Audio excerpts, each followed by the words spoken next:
I have an organization called BIFTO. BIFTO is purposely works to promote girl child education and women empowerment, which is a registered organization. It's now 3 years, 3.5 years old, whereby I go like talk to girls, try educate them, personally showing as an example.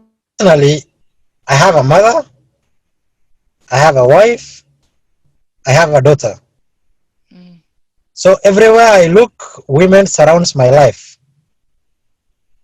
And it's my mom who breastfed me, who carried me for 9 months in her stomach, who took care of me when I was defenseless, who fed me when I was defenseless, and who brought me up until I am the man who I am today. So women play a very crucial and integral part in my life, and I love them.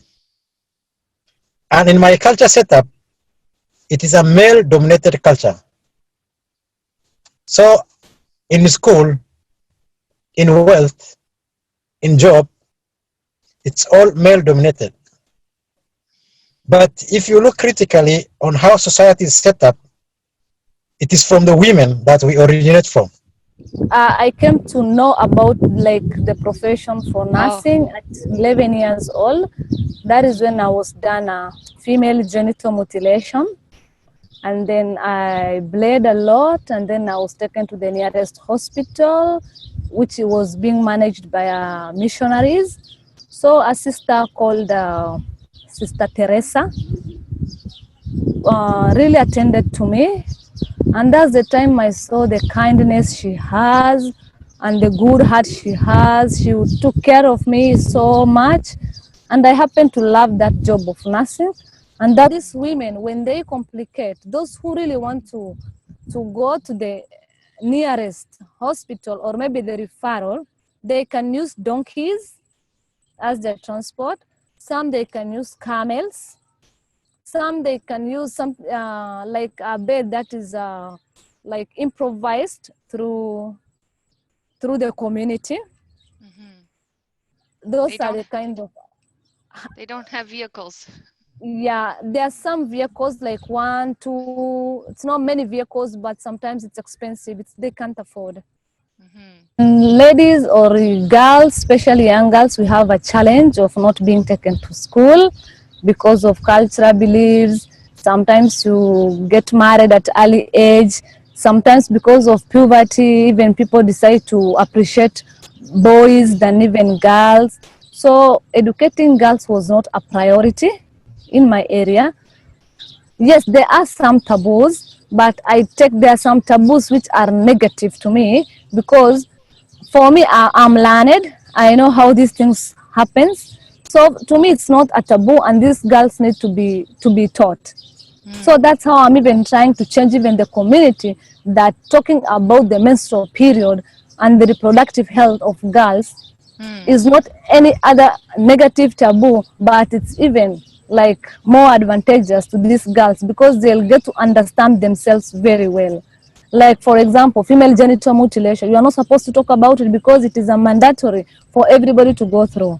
Mm. 98%, like personally I went through it. What I want to do, another one, is to be like a role model to young girls from my area, where they, what most of them think that girls, they're supposed to be married off, and some families take girls as a kind of wealth, because they depend, when they are married they get some kettles, kind of camels. But I want to, but the best thing is there is a system where you can introduce, whereby if you are a group of people, obviously it's very hard for somebody to work alone. If you are a group of people, there is a way you can use even the safe mothers. What I mean is educating the women within the community. These women Mm-hmm. are the ones to educate the other community. It's like Mm. from this stage to this, to the bigger circle, inner circle, then to the bigger Uh-huh. circle. The best Uh-huh. thing is also to establish the networking system, Network. Uh-huh. whereby yes, whereby in case they see there is an emergency in this village, For example, I want to deal with most of the villages when I get this kind of mobile clinic.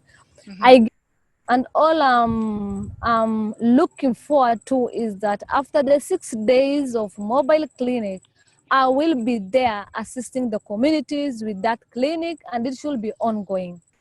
I don't know how it will be, but all I know, it has to be ongoing and assisting the underserved community. Right. With time, step by step, they are getting enlightened. Yeah. My name is Adam Abkula. I came to this country in 2006. I'm graduate from San Diego State University. I'm very thankful for this country for giving me that opportunity. And I'm married, I have a wife. I'm blessed with 2 kids.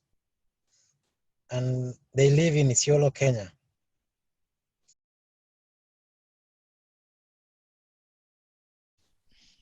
We are a global citizen. All of us living in this earth, we need one another. We are attached to one another, and we are related to one another. The world is moving to globalization. What is happening in one country, what is happening in one village will affect the other part of the world, will affect the other side of the world. And the United States is a beacon of hope for a lot of people. Join hand in hand, and together with your contribution, let's make our mobile clinic in Isiolo to be come true. I have a short-term goal and a long-term goal. I want to start from where I am with what I can. Yeah, so by teaching them, even on the menstrual cycle, also importance of not getting married like early, and menstrual hygiene, it really helps the community, especially the girls. That way, I will have my chair and my table. Let all the pregnant women in the village and those who need advice come to me. I will advise them. Yeah, she's our neighbor, so I attended the burial, and she promised me she will do something. I will not stop here. My future aim is, I will contribute to education of women and health of women. Because if you are healthy, you can go for education. So the first thing is health. We are going to keep in touch with them, even their education. Encourage them. Okay, go to university, study well, don't stop at high school, right? Not only about their sanitary parts. It's encouraging them. Right? Finish your school, avoid early marriages, avoid early pregnancies, have a goal. We are your role model.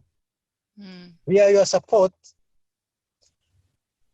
Why their hopelessness is because they don't get people like us who will come and tell them that we are going to help you. We are going to be with you. We are going to be your support. So like, if I wake up every day, I don't have something to eat, I don't have where to sleep, I don't care if I die, for example. You have a potential. You have a talent. So for that talent to explore, the key to open up is education. Through its generosity and through its stable government for the last 240 years, it has become hope, an example for humanity. For example, the biggest donor for United Nations is United States. The biggest organization around the world that helps human beings in all form, from health to freedom to democracy to human rights, is an American organization. So this country has shown how generous it is. My request is, it's very sad in 21st century that in some parts around the world, people are dying of preventable diseases through hunger, through preventable diseases like cholera, like typhoid, like malaria, like pregnancy complications. So what we take here for granted, it's between life and death in outside America, in Africa, for example, in my village. So my kind request is, please help us and contribute to JAL Global Health, and you will see the fruits of your contribution by our video from Africa. Thank you. Another question? Because we believe that these women know what they need, and once they have their needs heard, that the supply will show up. We want to be an access for them to have their voices heard.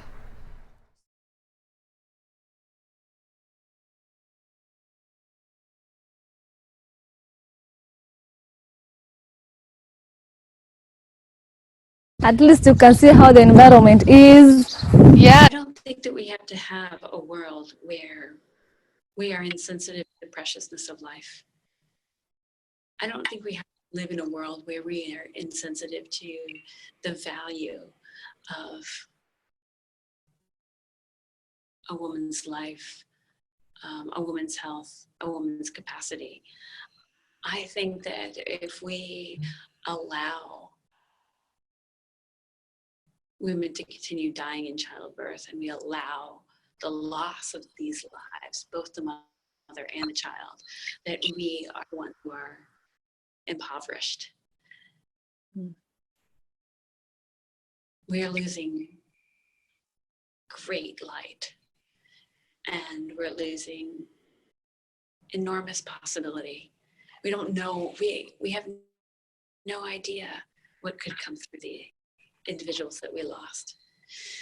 I look at my daughter, and she has brought so much joy to not just me, but to my family, to the community around us. There are literally hundreds of people who have been impacted by her life and who are more joyful because of it. She's not even 2. And there are literally hundreds of people who have better lives because of her. And that's the impact of one child and one mother. My commitment is to joy. My commitment is to light. My commitment is to the possibility of wholeness and love that each of us, each person on the planet has the possibility of offering to each other. And that is worth fighting for. It's not about what you or I or one person can do. It's about what an entire people can do. So what we're really doing is just going and sharing ourselves and sharing these stories and sharing the possibility that the world can be different, and creating a demand that it become different. The solution to any problem simply begins with a thought. All it takes is one. But that one thought, when it gets shared between 2 people, and they share the same thought or the same idea, there becomes agreement. And this agreement, a unification of this agreement, creates a new possibility.